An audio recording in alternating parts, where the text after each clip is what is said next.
Top 10 செய்திகளை பார்க்கலாம்.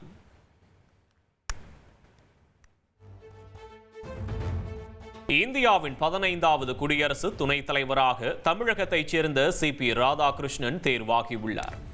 குடியரசு துணைத் தலைவர் தேர்தலில் தேசிய ஜனநாயக கூட்டணி வேட்பாளராக போட்டியிட்ட CP ராதாகிருஷ்ணன் 452 வாக்குகள் பெற்று வெற்றி பெற்றுள்ளார். இந்தியா கூட்டணி சார்பில் போட்டியிட்ட சுதர்சன் ரெட்டிக்கு 300 வாக்குகள் மட்டுமே பதிவாகின. பதிவான 767 வாக்குகளில் 15 வாக்குகள் செல்லாதவை என அறிவிக்கப்பட்ட நிலையில் 752 வாக்குகள் செல்லத்தக்க வாக்குகள் ஆகும். இந்தியா கூட்டணிக்கு 315 வாக்குகள் எதிர்பார்க்கப்பட்ட போதிலும் 15 வாக்குகள் செல்லாதவையாக அறிவிக்கப்பட்டன. தேசிய ஜனநாயக கூட்டணிக்கு எதிர்பார்த்ததை விட கூடுதலாக 25 வாக்குகள் கிடைத்ததால் இந்தியா கூட்டணி கட்சியினர் வாக்களித்திருக்க வாய்ப்பிருப்பதாக கூறப்படுகிறது.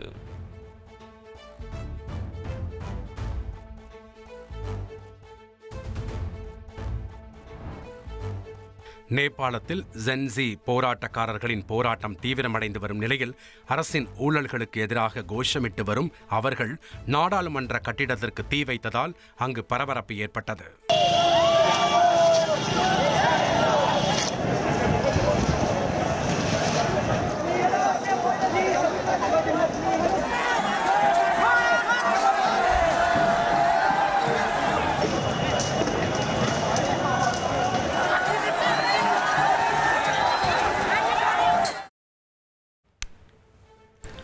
பிரதமர் ஷர்மா ஒலி துபாய் தப்பி செல்ல இருப்பதாக தகவல் வெளியான நிலையில் காத்மாண்டு விமான நிலையத்தில் ராணுவம் குவிக்கப்பட்டுள்ளது. நேபாளத்தில் அனைத்து கட்சி கூட்டத்திற்கு அழைப்பு விடுக்கப்பட்ட நிலையில் எதிர்க்கட்சிகள் இக்கூட்டத்தில் பங்கேற்காது என தகவல் வெளியாகியுள்ளது. இந்த நிலையில் அமைச்சர்களின் தொடர் ராஜினாமாவை தொடர்ந்து பிரதமர் ஷர்மா ஒலியும் தனது பதவியை ராஜினாமா செய்துள்ளார். வெள்ளத்தால் பாதிக்கப்பட்ட ஹிமாச்சல் பிரதேச மாநிலத்திற்கு பிரதமர் மோடி 1500 கோடி ரூபாய் நிதியுதவி அறிவித்துள்ளார். ஹிமாச்சலில் மேகவெடிப்பு, நிலச்சரிவு போன்ற இயற்கை பேரிடரால் 360க்கும் மேற்பட்டோர் உயிரிழந்ததோடு பெரும் சேதம் ஏற்பட்டது.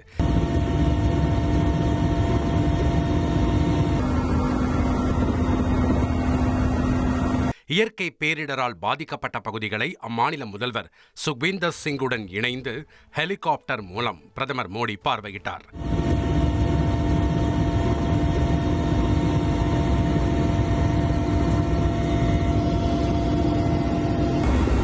பாதிக்கப்பட்ட மக்களை சந்தித்து சேதம் குறித்து கேட்டறிந்த பிரதமர் மோடி மீட்பு மற்றும் நிவாரண பணிகளில் ஈடுபட்ட வீரர்களை பாராட்டினார்.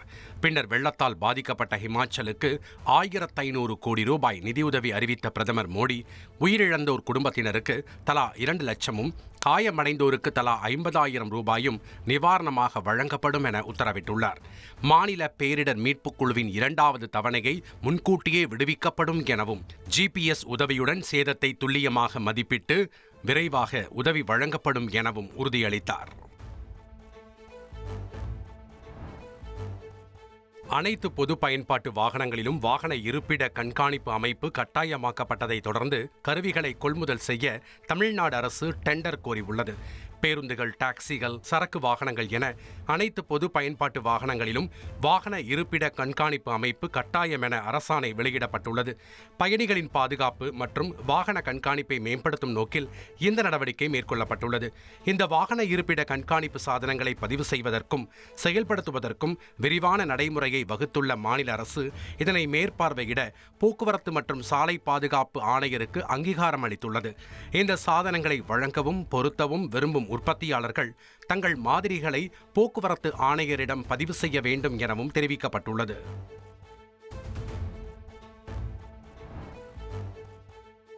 பாஜகவில் யார் மீதும் எந்த வருத்தமும் இல்லை எனவும் அதிமுக சார்பில் தாங்கள் ஏற்றுக்கொள்ளும் வேட்பாளரை அறிவித்தால் தாங்கள் ஆதரிக்க தயாராக இருப்பதாகவும் அமமுக பொதுச் செயலாளர் TTV தினகரன் தெரிவித்துள்ளார். மதுரையில பேட்டி கொடுத்திருக்காரு அண்ணாமலை. அப்ப வந்து டிடிவி தினகரனும் அப்புறம் வந்து ஓகேஸ் வந்து இந்த கூட்டணி வரணும் ஒரு அழைப்பு இல்ல அவரு திரு நயினார் அவர்கள்லாம் அழைப்பு கொடுக்குறாங்க. நல்லெண்ணம் தான். பட் உங்களுக்கு தெரியும், எந்த துரோகத்தை எதிர்த்து அம்மா மக்கள் முன்னேற்ற கழகம் தோன்றியதோ அந்த துரோகத்தை ஏற்றுக்கொண்டு நாங்கள் செல்வதற்கு வாய்ப்பில்லை. அதுதானே தவிர வேறு யாரை, எனக்கு அங்கே உள்ளவங்க யார் மேலேயும் எந்த வருத்தமும் கிடையாது, கோபமும் கிடையாது. அன்றைக்கு மதுரையில் சொன்னேன், திரும்பவும் அதை தான் சொல்கிறேன். ஒரே ஒரு நபரை, அவரை சேர்ந்த ஒரு சிலரை, அண்ட் அதர்ஸ் அப்படிங்கிற மாதிரி, அவர்களை தவிர எனக்கு யார் மேலேயும் வருத்தம் இல்லை. நான் ஏன் ஓப்பனாக சொன்னேன், திருப்பி அதே சொல்ல வைக்கிறீங்க. அதிமுக சார்பாக முதல்வர் வேட்பாளரை நாங்கள் எல்லாம் ஏற்றுக்கொள்கின்ற வேட்பாளரை அறிவிக்கின்ற பட்சத்தில் எங்களுக்கு ஒன்றும் பிரச்சனை இல்லை. ஆபரேஷன் சிந்தூரின் போது 400 விஞ்ஞானிகள் 24 மணி நேரம் உழைத்ததாக இஸ்ரோ தலைவர் தெரிவித்துள்ளார்.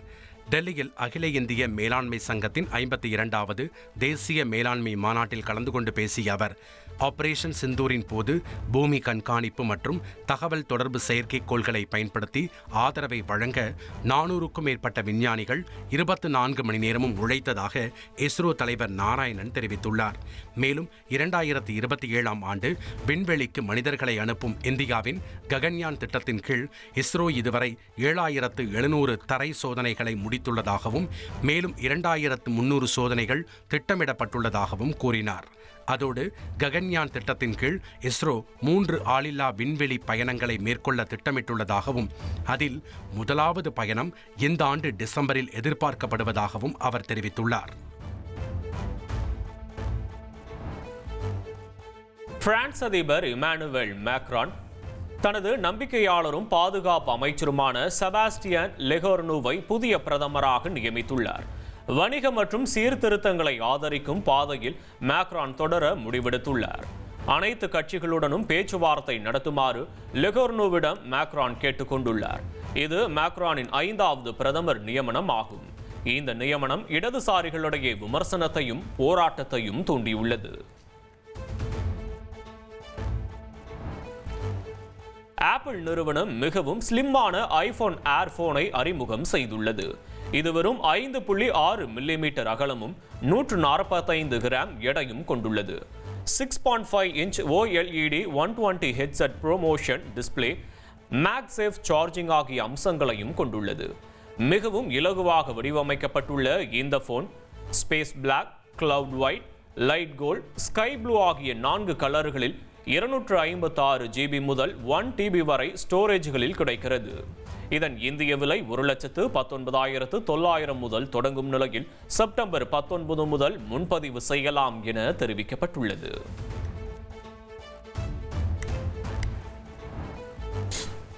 ஆக்ரோஷம் இல்லாமல் விளையாட்டை விளையாட முடியாது என்றும் இந்தியா களத்தில் இறங்கும் போது களத்தில் ஆக்ரோஷம் எப்போதும் இருக்கும் என்றும் இந்திய அணியின் கேப்டன் சூரியகுமார் யாதவ் பதிலளித்துள்ளார்.